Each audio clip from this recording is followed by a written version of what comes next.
سلامونه او نیکی هیلې کوم د هیله تاسو ټول راته جوړ او د جامع تنسه غواړم چې زه نن په قانون خلکو باندې او په پولیسو باندې وغږیږم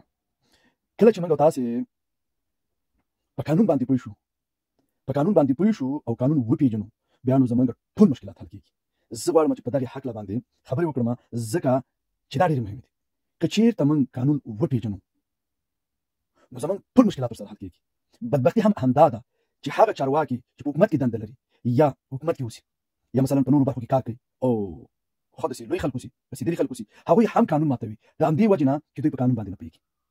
ولې که چېرته یو انسان قانون باندې پوهه اوسي بیا نو مشکل حل دی زما په کور کې یو موټر دی یو کس په دعوه وکړله او راځي ما دغه کوي زه سم د لاسه حکومت پولیس ته زنګ ووایم پولیس ته چې دا سړی ما په ځابوي دا زما موټر باندې دعوه کړې بهر نه حقي زما یعنې ضرورت نه راځي چې زه د دې سره جنګ وکړم چې زه ورکړم په ما کړم چې ما سره قانون شته زما د وهلو حق نشته دی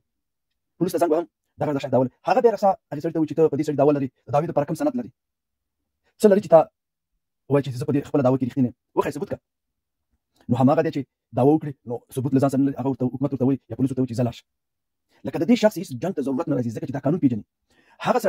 سړی چې دعوه کوي او د ده حق نه اوسي که چېرته هغه هم پوه شي په قانون باندې نو هغه به بې ځایه دعوه ونه کړي هغه به بې ځایه وران نه شي دا سړی به ونه وهي په خپل مال باندې به قتل یا مثلا نور تاوان به ونه رسوي په دې خاطر باندې چې پوهېږي چې جیل لازم د دې دا سزا ده نو د قانون پوهېدل دا ډېر مهم دي دا چې دا زما په خبرو کې مخکې تکرار شوه چې زموږ خپله هغه پولیس هغه چارواکي چې په دندو کې بوخت دي هغوی هم په قانون باندې نه پوهېږي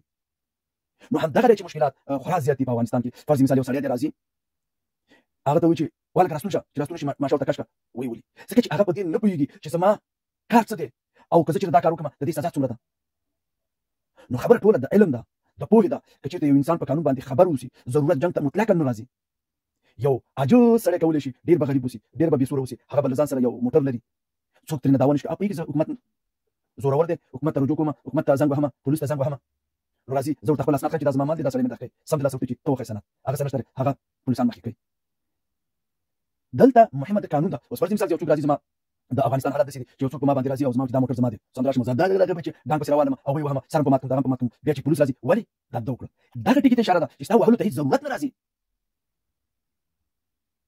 دا چې موږ په دې اروپا کې اوسېږو د دې ځای قانون موږ ته معلوم دی هېڅوک حق د وهلو نه لري څوک در باندې بر ناکې دعوه کوي هغه نه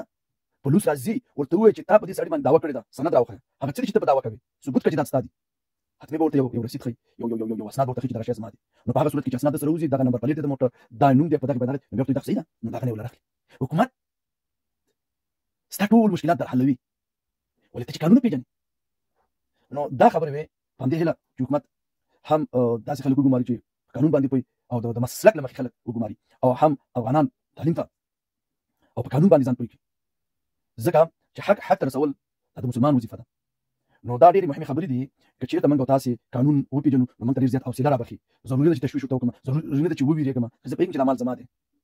که زه قانون پېژنم په محکمې ته ځم په سترې محکمې ته ځم زه د خپل مال نه دفاع کولی شم دا هغه علم دی